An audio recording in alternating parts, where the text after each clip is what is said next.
네, 처음 인사드리겠습니다. 외대부고 생명과학 담당하게 된 이만희라고 합니다. 안녕하세요. 간단하게 외대부고 2학년 생명과학 1등급 어떻게 맞아야 되느냐 이 이야기부터 좀 시작해 보려고 합니다. 아마 학부모님들께서 이야기 들으셨을 것 같아요. 작년부터 외대부고가 내신 범위부터 시작해서 너무 많은 것들이 변했습니다.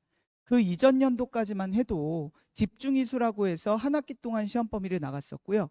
누적되는 거 없이 잠시만요. 죄송합니다. 네. 따로 누적되는 거 없이 전체적인 범위를 그냥 두 번으로 나눠서 시험을 봤다라고 한다면 작년에는 좀 많은 변화가 있었죠. 그래서 저 같은 경우도 2학기 때 예상했던 시험 범위가 전혀 맞지 않았습니다. 1학기 때 이렇게 나갔으니까 2학기 때 시험 범위는 이렇겠지라고 생각했는데 웬걸 개학하고 나니까 시험 범위가 완전히 뒤죽박죽 누적을 계속시켜주고요. 많이 들어보셨겠지만 유전이라고 하는 단원이 3번 누적돼서 시험 봤습니다. 그래서 좀 많이 뭔가가 바뀌었고요. 제가 보는 변화 방향은 수능형으로 무언가 바꿔주려고 하는 것처럼 느껴져요. 물론 그럼에도 불구하고 내신형의 문제는 내년에도 나오기는 하겠지만 그와 동시에 조금 더 까다로워진 부분은 수능형의 내신 대비를 같이 좀 해줘야 된다. 이런 것들이 변화로 보여집니다. 저에 대해서 간단하게 소개해드리면 저는 이제 강대에서 수업하고 있고요. 대치두각이랑 그다음에 수능연구소에서 문제 출제하고 검수하고 총괄하고 있는 일을 하고 있습니다. 일단 외대부고 생명과학원 내신 뭐 잘 알고 계실 것 같지만 그래도 다시 한 번만 정리해 드리자면 일단 올해죠. 자꾸 작년이라고 제가 수능이 끝나면서 작년이라고 말해버리는데 올해 같은 경우 이제 변화가 있었습니다. 작년까지만 해도 한 학기 집중이수라고 해서 그냥 한 학기의 시험 범위 전체를 나갔다면 요번 연도부터는요 1년 동안 즉 2학기 동안 전 범위를 다시 이수를 하고 있습니다. 그래서 이 부분이 가장 크게 변화한 부분이다라고 보실 수 있고요. 시험 범위를 보시면 조금 당황스러우실 거예요. 일단 올해죠. 자꾸 작년 입에 붙어버리네요. 자, 이제 고3 수업을 같이 하고 있다 보니까 수능이 끝나면 바로 다음 해로 자꾸 넘어가 버려서 올해 같은 경우 1학기 중간고사 때 요 사람의 물질대사 요것만 시험 범위였어요. 수능으로 이야기해 드릴까요? 수능 20문제 중에 딱 2문제 나옵니다. 변별력 문제는 등장하지 않아요. 정답률 90%, 95%짜리 문제 나오는 파트고요. 그만큼 현 수능 체제에서는 쉬운 파트 맞아요. 그런데 전 항상 얘기하지만 저기가 진짜 생명과학이에요. 저기가 진짜로 대학 가면 자세하게 배우는 내용이고 저기가 진짜 깊은 얘기를 할 수 있는 부분이기는 합니다. 거기를 중간고사 내내 나갔고요. 그러다 보니까 딱 수능스럽게 가르친다고 말이 안 되는 거죠. 그러니까 교과 외적인 거, 투 내용, 일반 생물학 내용 정말 많은 내용을 끌고 와서 수업하셨고 그런 걸 실제 시험 문제에 내셨습니다. 그렇다고 우리 외대부고 친구들 평균이 낮아지냐? 그렇지 않아요. 아이들 대부분 다 열심히 하는 친구들이고 대부분 다 수업 시간에 열심히 필기해서 그거 갖고 공부하는 친구들이죠. 그렇기 때문에 그렇게 어려운 내용을 가르치고 시험 문제 냈음에도 불구하고 아이들 평균은 엄청나게 높았습니다. 이따 보여드릴게요. 1학기 기말고사가 되면서 유전 파트를 시험 범위에 딱 넣어버립니다. 갑자기 순서대로 안 나가고요. 그래서 유전이 시험 범위 들어가면서 2학기 때는 쉬운 파트만 남았겠구나. 1, 3, 5를 좀 나눠서 수업하겠구나 라고 대부분 예상하셨고 저도 예상을 했는데 웬걸 갑자기 2학기가 딱 되니까 중간고사 때 1단원 별 볼 거 없습니다. 1단원 그 다음에 3단원에서 6이 자극의 전달과 근수축 중킬러 소재 들어보셨을 거예요. 그 중킬러 소재 쓰이는 파트입니다. 그리고 유전 전체 다시 누적시켜서 중간고사 시험을 보셨습니다. 그럼 기말고사 때는 어떻게 했느냐?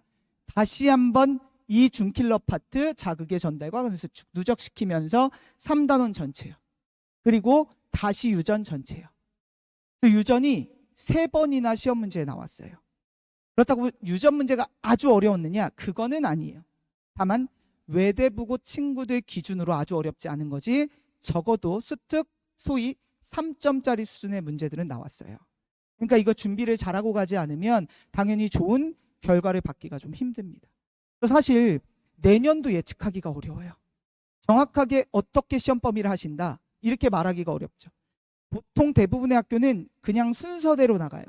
그리고 누적해도 순서대로 나가면서 일부 누적을 하던가 아니면 맨 마지막 기말고사 때 그냥 전범위 누적 뭐 이런 식으로 누적을 하는데 정말 특이하게 진도를 나가십니다. 그거는 내년에 수업하는 거에 맞춰서 또 맞춤 수업을 진행해야 될 것 같아요. 그러니까 외대부고는 외대부고 친구들끼리만 따로 수업을 진행할 수밖에 없겠죠. 두 번째, 지필 수행평가 반영 비율은 바뀌지 않았습니다. 똑같이 30, 30, 40 그래서 100% 반영하고 있고요. 그럼 우리 아이들 어떻게 점수가 나오느냐 그냥 간단하게 조금만 보여드릴게요. 요게 이제 24 올해 1학기 평균 88.8이고요. 표준 편차 중요한 건 아닌데요. 10.7이면 엄청 촘촘하다 그냥 그런 뜻이에요. 엄청 촘촘하다. 그리고 작년이나 재작년 다 평균은 80점대입니다. 표준 편차 크게 차이 나지 않는 거 확인하실 수 있어요. 90점 이상이 60% 뭐 한 42% 53% 그러니까 대다수 친구들이 시험 문제가 어려워도 되게 잘 푼다. 정말 외대부고는 한 문제 두 문제 차이로 등급이 팍팍팍팍 갈린다. 라는 거 이미 잘 알고 계시겠지만 2학년 때도 그대로 유지가 된다라는 거. 거의 대부분의 과목이 비슷하고요. 특히 과학탐구도 비슷하게 흘러간다라는 거 체크해 주시면 좋을 것 같습니다.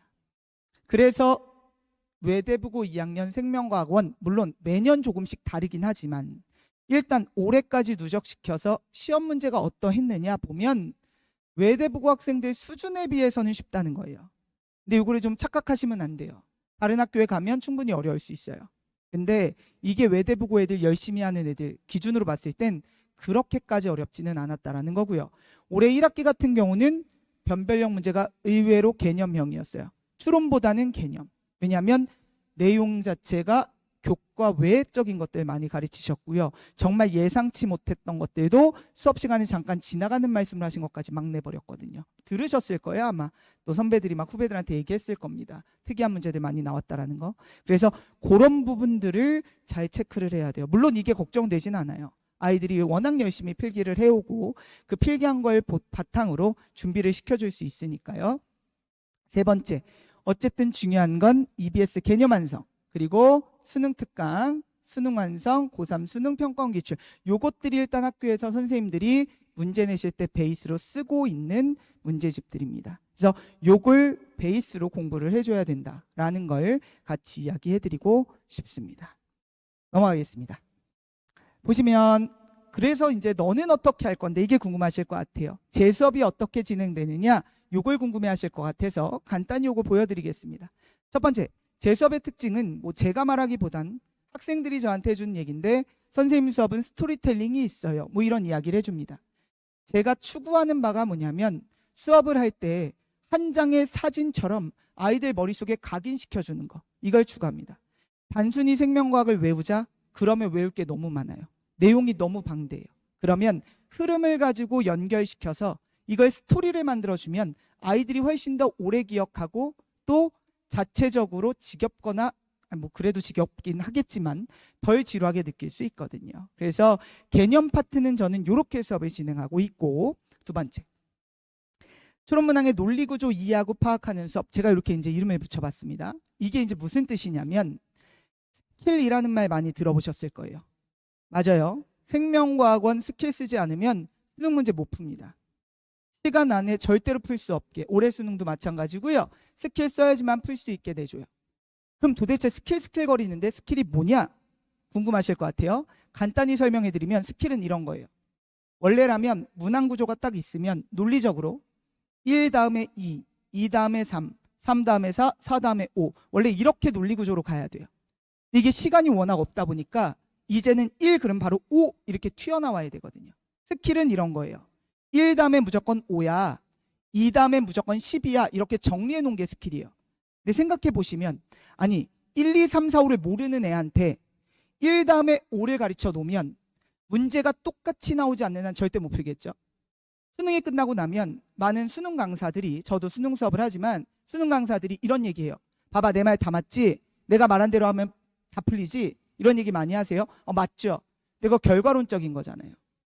그 문항의 맞춤풀이 누구나 저도 얼마든지 맨날 할 수 있습니다. 그게 중요하지 않아요. 제 수업을 들은 아이들이 그 문제를 풀 수 있게 만들어줘야 되는 거죠. 그러려면 처음부터 수업할 때 1 다음에 5 이렇게 가르치면 안 됩니다. 전 그렇게 생각합니다. 그래서 저는 왜 1, 2, 3, 4 온지를 가르치고요. 그걸 이해할 수 있게 도와줘요. 이걸 못 따라오는 친구들도 있어요. 마음이 급한 친구들. 근데 이걸 잘 따라오고 결국에 이렇게 이해를 해준 친구들은요. 올해 수능처럼 갑자기 경량이 바뀌어도 3년 전 수능처럼 갑자기 문제가 너무너무 어렵게 나와도 관계없습니다. 풀어낼 수 있거든요. 잘난 척인데 3년 전 수능 만점자가 185명 정도밖에 없었어요. 실제 생명 선택한 애가 16만 명 정도였는데요. 저희 반에서 5명이었거든요. 제가 처음에는 인원수가 너무 적어서 왜 이렇게 적지? 왜 이렇게 적지? 걱정을 했는데 나중에 알고 보니까 만점 받은 학생 자체가 적더라고요. 근데 저희 반 애들이 그렇게 최상위권, 극상위권을 맞을 수 있는 이유는 이런 공부 방식을 따라와 주기 때문이에요. 이거 하려면 되게 좀 아이들이 참을성도 좀 있어야 되고 조금 열심히 노력도 좀 해줘야 되고 과제할 때 막 사실은 이런 친구들 있거든요. 울면서 안 풀리니까 막 울고 막 이러면서 공부하는 애들 있거든요. 요렇게도 하거든요. 욕심 엄청 부리는 친구들. 근데 외대부고 친구들은 이런 성향이 많기 때문에 저랑 같이 초반부터 잘 잡아주면 내신도 내신이거니와 나중에 수능까지 갔을 때 훨씬 더 유리해지죠. 게다가 유전을 한 번 보고 땡 하는 게 아니란 말이에요. 지금 만약에 내년에도 유전을 계속 반복해서 누적시킨다. 그러면 한 번 잘 잡아놨을 때 첫 번째 시험보단 두 번째 시험이, 두 번째 시험보단 세 번째 시험이 점점점 편해지는 거예요. 그렇게 만들어줄 수 있습니다. 다만 초반의 학생들이 느끼기엔 느리고 뭔가 내가 맞게 하는 건가 의구심이 들 수도 있어요. 그래서 저는 항상 학생들한테 말하거든요. 선생님이 말한 대로 한 번만 해봐. 믿고 한 달만 해봐. 한 달 뒤에 스킬만 외운 애들이랑 기초부터 원리부터 제대로 파악한 애들이랑 차이 나는 거 보여줄게 라고 얘기하고 요번 수능에서도 제 수업에 들었던 친구들이 아웃풋으로 그걸 잘 보여줬다라고 저는 생각하고 있습니다. 이런 식으로 저는 손글씨 해설을 애들에게 추론 문제, 킬러 문제 만들어주는데요. 항상 논리 구조를 잡아줘요. 이렇게 논리 구조를 잡아서 애들한테 보여주는 거거든요. 얘들아, 이 문항이 나오면 이렇게 분석하는 거야. 이런 문항이 나오면 이렇게 분석해서 가는 거야. 니네 그냥 단순히 숫자 막 때려박아서 문제 푸는 게 아니라 이런 논리 구조로 가는 거야. 이게 되면요. 나중에 가면 때려박기가 되죠. 당연히. 대신 처음엔 이렇게 공부해야 된다는 거예요. 저도 당연히 이번 수능 풀 때 그냥 숫자 때려박아서 풀죠. 그럼 풀리죠. 그러니까 30분 안 걸리고 20분 만에 푸는 거죠. 그런데 그게 처음부터 절대 안 된다. 이런 과정을 꾸준히 거쳐온 친구들이 나중에 가서 그게 가능하다. 저는 처음부터 그렇게 수업을 한다라는 거 이야기해드리고 싶습니다. 마지막 그냥 잘난 척인데 요 뒤에 제가 시간이 없어서 빼버렸는데 학교 내신이나 수능이나 이런 것들을 좀 잘 맞추거든요. 제가 어쨌든 연구소에서 일하면서 항상 문제 분석하고 취재하다 보니까 그런 부분들 잘 정리가 되어 있다 이야기해드리고 싶습니다. 외대부고 2호 생명과학원 그러면 어떻게 준비해야 될까요? 네, 이거 방법은 참 쉬워요. 이걸 다 준비하는 게 어려워서 그렇지. 첫 번째, 역대 수능평가원 기출문제 다 풀어보면 돼요. 답을 외우는 게 아니라요. 논리구조를 다 이해하면 돼요. 두 번째, 당연히 2육 수능 대비, 즉 내년에 나오게 될 수능 특강. 2학기 시험 범위에서는 수능 완성. 요거 풀어보면 되고요. 거기에 사실 여기서만 시험 문제 내시지는 않아요. 우리 외대부고도 보면 그 이전 연도, 예를 들어 특도 올해 거, 작년 거, 교육과정 개편되기 이전 거 이런 걸 내신단 말이에요.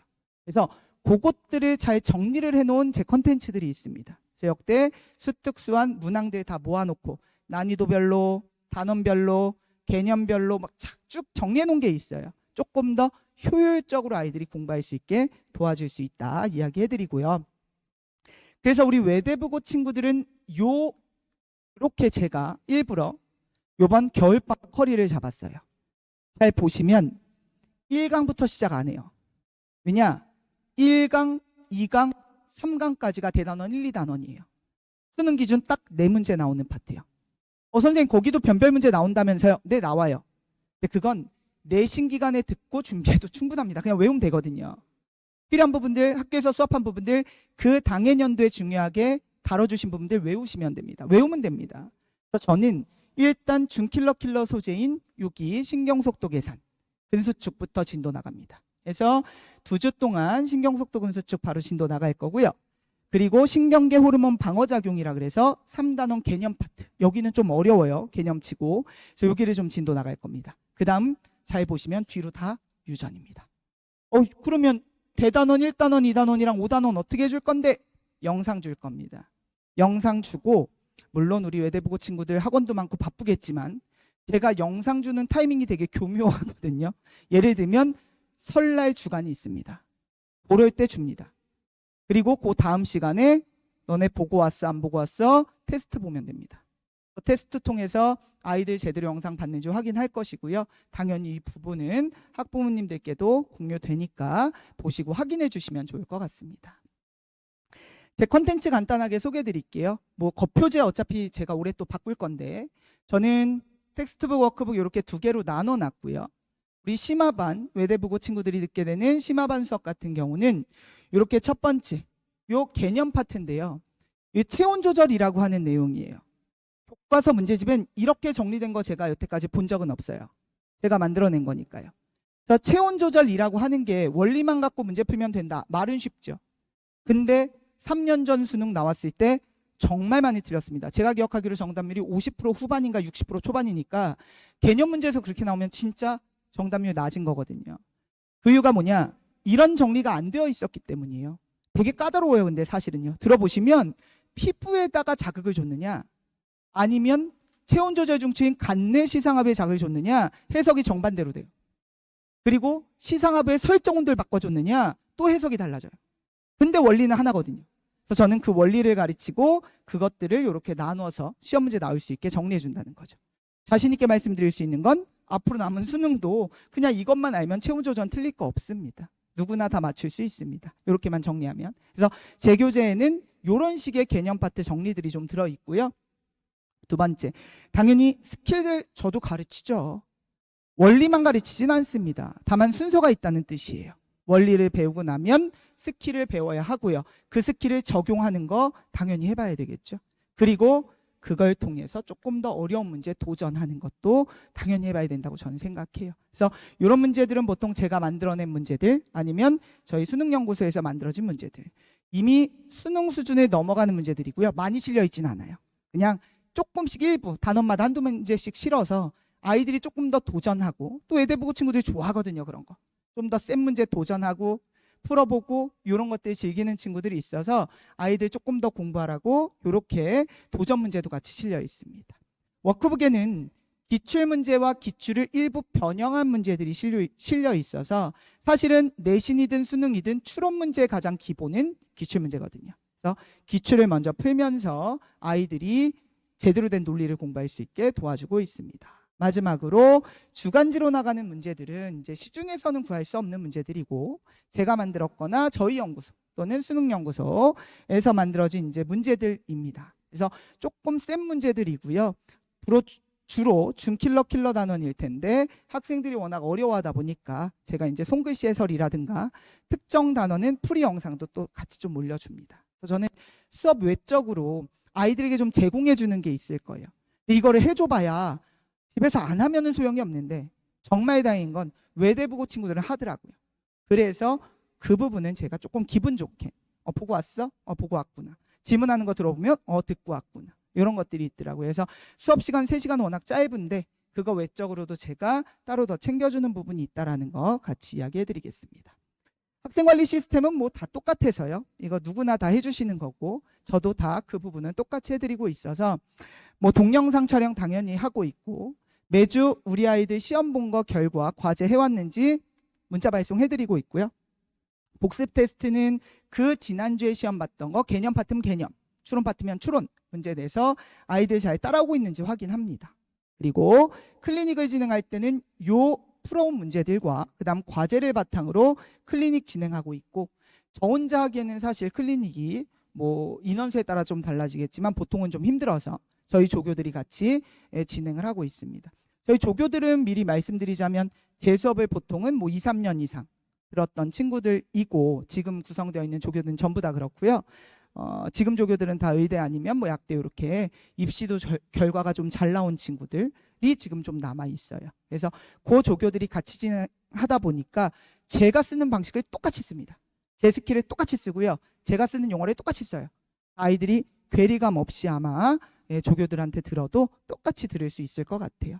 마지막으로 여기 제 번호 잠깐 적어놨는데 요 번호를 통해서 이거 학생들한테 다 알려주거든요. 학부모님들 수업 들으시면 당연히 다 이렇게 공지해 드리고요. 아이들이 여기다 이제 질문해 주게 되면 제가 그 질문을 여기서 직접 받아서 수업 중이거나 근무 중만 아니면 바로바로 또 이제 답을 해주고 있으니까 그 부분도 같이 확인해 주시면 좋을 것 같습니다. 제가 준비한 건 여기까지고, 네, 오늘 마무리 잘 들으시고요. 결정 잘 하셔서 또 맡겨주시면 제가 부족한 부분들 잘 채워서 아이들 좋은 결과 나올 수 있도록 열심히 같이 노력하겠습니다. 감사합니다.